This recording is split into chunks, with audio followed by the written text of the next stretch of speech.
when Mike called me several months ago regarding this event and asked me to share some reflections, I said, sure, I'd be glad to do that. What do you want me to say? And he responded, well, the events are designed to celebrate the 100th anniversary of the pension board, and we would like you to speak on Philippians 1:5. And I thought to myself, speak on a Bible text? Is this the UCC? Whenever I'm given a biblical text, my hermeneutical and homiletical juices get turned on, and I find myself on autopilot to preach. So a text from Paul's letter to the Philippians for the 100th anniversary of the annuity fund and health insurance program, I thought to myself, well, what's up? And somebody asked me during the reception time whether or not I was going to preach. I will let that up to you to decide. At this point in the church I serve in Parkside, in United Church of Christ in Phoenixville, I always invite the congregation at about this point in the sermon to speak out loud what we now call at Parkside the sermon question. And the sermon question is always, and they are willing to shout it out, so what? And that's not my own makeup. Actually, it came to me from Professor Fred Craddock many years ago, who said that any preacher needs to put that up front on the sermon manuscript, so what? And so the people shout it out every Sunday, and I guess you're thinking too now, so what? So what does half a sentence of Paul's letter to the Philippians have to do with annuities and health insurance program and words like actuarials and beneficiaries and premium and subsidies and even survivor benefits and even things like co-payments for a colonoscopy? What does Paul's letter to the Philippians have to do with all of that? And Paul says, and I'm going to quote the whole sentence because the text is only half of it, I thank my God every time I remember you, constantly praying with joy in every one of my prayers for all of you because of your sharing in the gospel from the first day until now. That's the whole sentence of the text appointed for this evening. Now, some of you know that I'm a language nerd, and I was a language major in college, and that infected me for the rest of my life. And language nerds are a strange breed of people. We get apoplexy when in the newspaper we find a grammatical mistake, or we hear a TV newscaster using the wrong pronoun for the antecedent. And, well, when I first read the text for this evening appointed by Michael Downs, I had to ask myself the question that the folks at Parkside always say, so what? And my linguistic nerdiness forced me to open up my Greek New Testament. Yes, Harry, I still do confer with the Greek text. Harry was my roommate in college, by the way. And Philippians 1:5 reads, Epi tu koinonia humon eis en evangelion. Aha! That's what we're celebrating. 100 years of koinonia. And it's one of those almost untranslatable New Testament words, and it occurs 19 times in the New Testament, 16 of which are in Paul's letters, 3 in the pastoral epistles, and none in the Gospels. Koinonia is a church word, sometimes translated as fellowship, but that is sort of weak. Sometimes translated as partnership, but that sort of conjures up some images of a billboard of firm of lawyers there in three-piece suits are ready to sue. Or in the Revised Standard Version, koinonia is translated as sharing in, but that's much too disembodied. Koinonia is a word that cannot be translated adequately. It can only be experienced. Because sometimes it really is translated as communion. And when Paul writes that in his prayers he remembers the Philippian church, and that's the reason I quoted the whole sentence, because he says, I thank God, Eucharisto. Koinonia, like Eucharist, cannot be captured in words. It can only be experienced. And that's what we're celebrating tonight. 100 years of koinonia in the gospel, in Paul's words, from the first day until now. Give thanks to God for inspiring those group of leaders from the three branches of the United Church of Christ heritage, beginning with that General Conference of Congregational Churches back in 1914, and successively by the Evangelical Synod of the West and the Reformed Church in the United States, for the foresight and caring for pastors who served the church well and deserved more gratitude than from the church than just a sack of potatoes and a turkey at Christmas. Just imagine that 71-year-old annuitant who received his first check in 1918.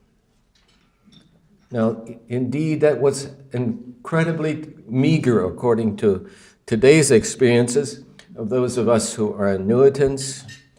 And by the way, you know that I never use the R word. Imagine what those few dollars provided for the next 20 years of that man's life as he was served in koinonia with him from the first day until now. Or I can remember with joy an email from a friend who filed the papers to annuitize just last month. And again, I don't use the R word. I remember the expression when she called me on the phone and said, and I said to her, did you do it at the right time when the market hit its highest? What a joy. And I can imagine each time that electronic deposit will go into her bank account, month after month after month. Koinonia from the first day she was enrolled in the pension board's program as a young pastor until now and into the future.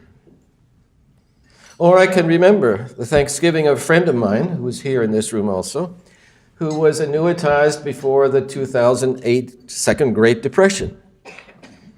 Never, he said, did his pension to his accounts in the bank from the pension boards, never during that time did it increase $1 during those difficult days.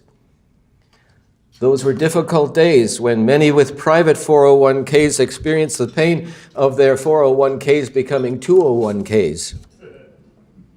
It's only been because each of us, whether active or annuitants, that we're in koinonia in ministry of the church, that's here for us in good times and in the lean years, and has the koinonial commitment from the first day until now to be with us there for the long haul.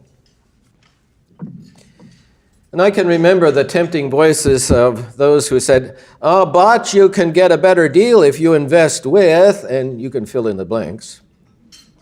Koinonia is not about a good deal. It's about good news. Koinonia in the gospel, Paul writes to the churches.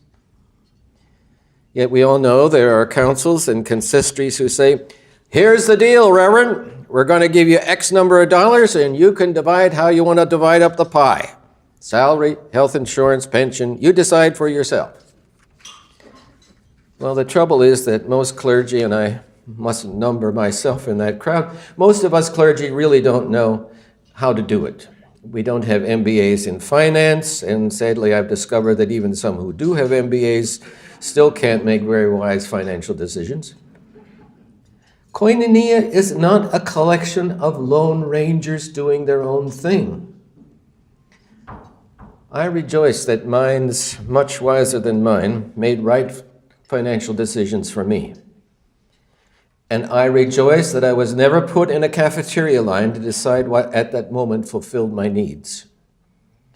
I would not and could not have made the decisions that in koinonia with those who even in anonymity, who were and are entrusted with the gospel, made decisions for me from the first day I was enrolled fresh out of seminary and continue to make for me and for all of us now and into the future. Nor is koinonia about cheapness. I try to forget in my years as conference minister the many meetings of the Council of Conference Ministers and previous staffs of the pension boards. Every year the same conversations, like an endless litany around the cost of the health insurance program. And then there were those telephone calls and emails from consistory presidents that always were theme and variations on the same tune. Why is health insurance for our pastors so high? We can get it cheaper through. There's something about us Pennsylvania Germans that always believes you can and must always and ever get the cheapest price. Someone has said that we Pennsylvania Germans are so tight with our money that we make Scotsmen look liberal. The dark side is that some churches have forced their pastors onto their spouses' plans. One church budget put the cost of health insurance for their future pastor at the Medicare rate. And was the search committee supposed to look only at candidates who are on Medicare? Koinonia is about sharing the risk, young and old, male and female, single and families. The koinonia question is not how cheap can we get it, but the gospel question, how best can we bear one another's burdens and so fulfill the law of Christ? So again, that wonderful word, koinonia, jumps out of the text for tonight. And it jumps out to me with all the images of all those saints in the congregations and the churches of Pennsylvania Southeast Conference, all those people who gave their gifts that contributed toward what has produced an annuity for me for the rest of my life and for Ruth should I die before her.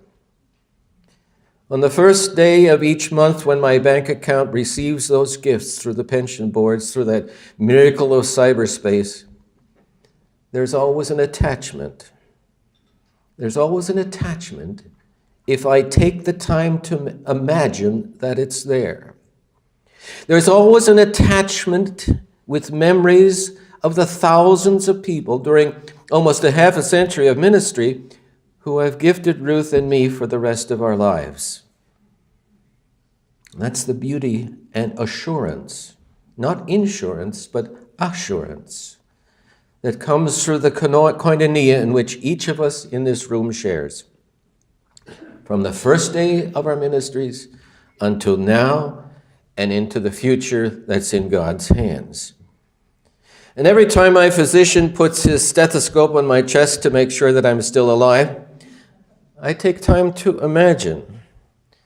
And I see the faces of the saints in Parkside United Church of Christ, saints who regularly give their gifts so that our treasurer, Joe Lightman, can write out a quarterly check to the pension boards for that Medicare supplemental insurance for Ruth and me. Paul's word to the Philippians, become incarnate in the faces of all the saints who have gifted me. And I too can say with Paul, I thank my God every time I remember you, constantly praying with joy in every one of my prayers for all of you because of your koinonia in the gospel from the first day until now. Koinonia, it's not translatable, it's only to be experienced with profound gratitude. With profound gratitude to all those saints who have gifted Ruth and me through the pension boards. And with profound gratitude to all the saints on the staff of the pension boards who have to read those angry emails from people who just don't get it.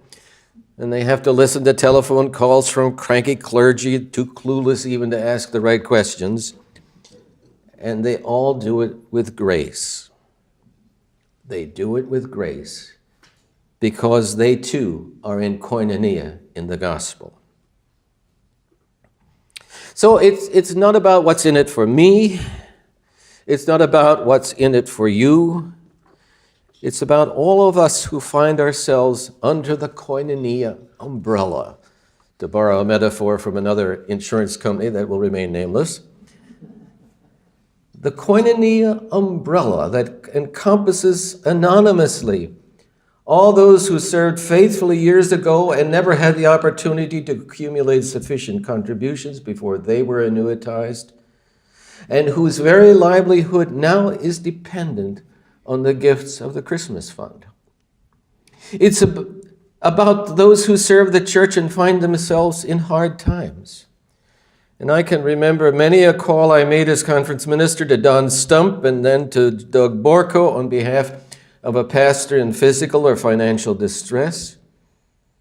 Koinonia was there to provide hospice. So it's not just about what's in it for me or what's in it for you. The koinonia in which we share accompanies many more stories than we can know about or even should know about. And all those things are anonymous to most of us. And that's what makes this 100-year-old ministry far more wonderful than each of our private worlds can ever imagine. 100 years testify to a unique koinonia. A unique koinonia. And in many of my conversations with other our people in my ecumenical context, many of them, and I'm not going to identify their denominations, do not enjoy the benefits that we do. This koinonia is unique. Well, Michael did not ask me to say that, nor anything else that I have said. He only gave me a snippet of a Bible text because of your koinonia in the gospel from the first day until now.